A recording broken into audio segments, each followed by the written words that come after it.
Nagkikrib ako sa pancake kaya naman pinagluto ko yung mga bata ng pancake para sa kanilang almusal. Oops!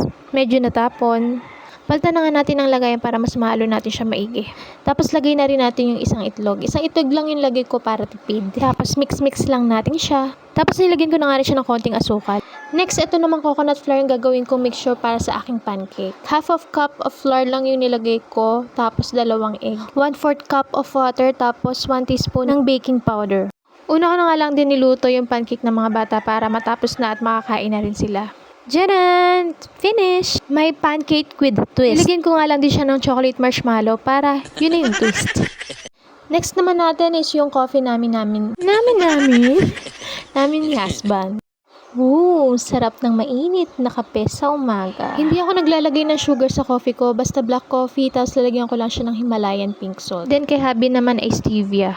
Next naman na niluto ko ay mixture ko ng pancake. Naipaglipat-lipat ko na nga siya ng lagayan kasi gusto ko matansya lang yung kakainin ko. After ko nga ito maluto ay nilagyan ko lang siya ng cheese. Ito pala yung cheese na ginamit ko, Queso brand. Isa lang to sa mga approved low carb cheese. First time ko nga lang ginawa tong low carb pancake kaya hindi ko pa siya talaga natitikman. Tara, tikman na natin!